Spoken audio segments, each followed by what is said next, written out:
So what's up guys, and we are back for another video. So ngayon, magpapalit tayo ng bulb, no? Mag-upgrade tayo ng bulb. So meron tayo ditong high kappa. So yes, ito yung ating AW HX1105 high kappa.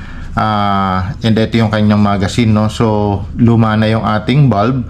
So ngayon, magpapalit tayo ng Infinity Custom high kappa output bulb, no? So kung naghahanap kayo ng cheap price, good alternative for other high flow bulb, so pwede to, no? Ito sobrang bang for the buck nito, guys. So sobrang sulit nito, no? Hindi ganun ka mahal, pero yung performance swabing-swabe, no? So yun, tara, compatible to sa SRC, ENC, AW, Wii, Tokyo Marui, KJ Works, High Kappa, and 1911 series, no? Compatible siya, no? So yan siya, no?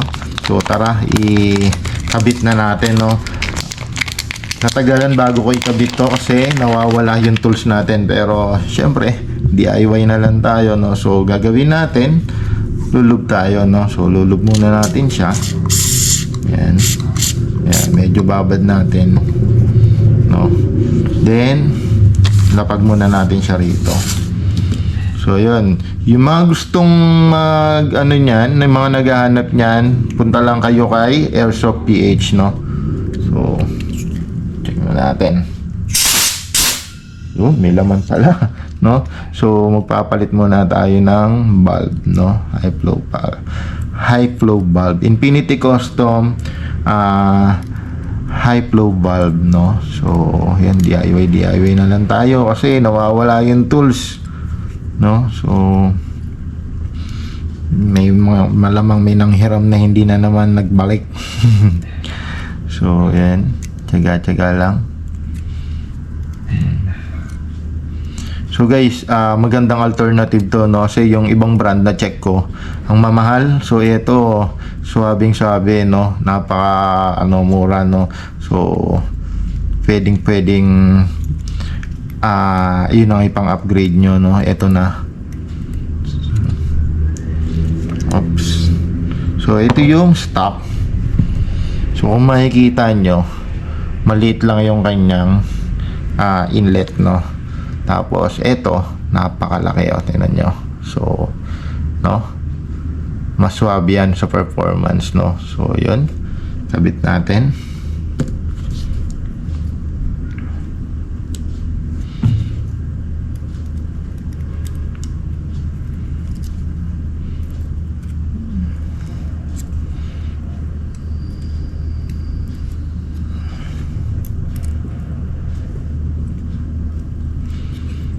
Hirap pag walang proper tools. Pero syempre kayang-kaya yan. Matigas naman tong tweezer na gamit natin. Reinforce yan.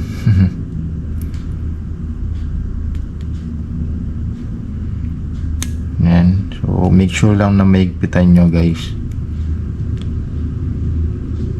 Yun. So okay na siya doon. Sitting na ba siya? Check lang natin. Mamaya hindi. Okay, sitting na siya doon, no? So try natin kung sisingaw, no? So I'm using Pop Dino 12 green gas.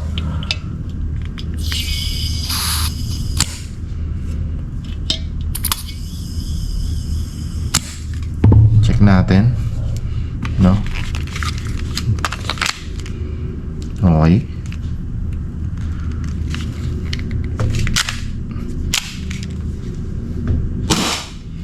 So pinato ko muna. Grabe, lakas.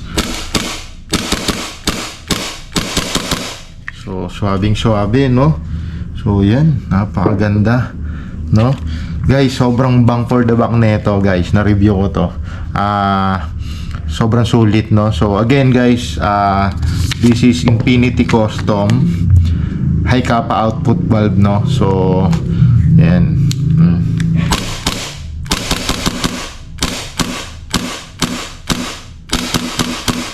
Grabe, no? Na-intimidate ako. Alam niyo, kaya natin ang bigit, no?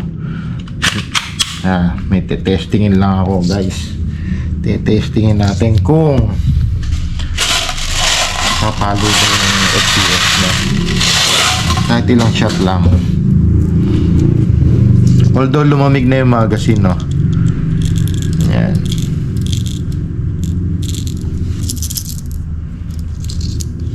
Yan. Although lumamig na yung magazine, check lang din natin. Pero grabe yun guys, yung mga naghahanap ng alternative, no? Bang for the buck. Sobrang mura lang yan guys. So, gusto nyo ng upgrade. Swabe yan, no? So, grabe. Pakita ko sa inyo guys. Yan. Malamig na yung magazine ko Plus, malamig din dito sa area. So, asahin nyo talaga na bagsak ang FPS. Pero, tingnan nyo guys. Grabe consistent guys.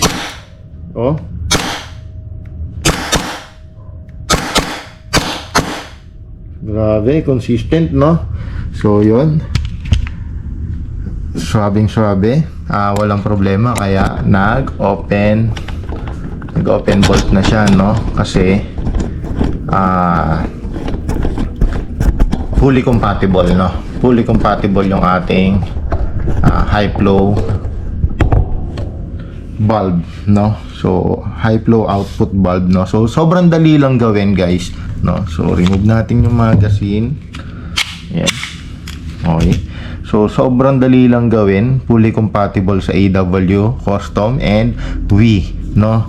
Ayan, syempre, Tokyo Marui ENC, pwede rin, basta high kappa and 1911 series guys So yun, yung mga nag-aanap, pwede kayong mag-message or pwede nyo i-check kay Airsoft PH yan. Maraming salamat.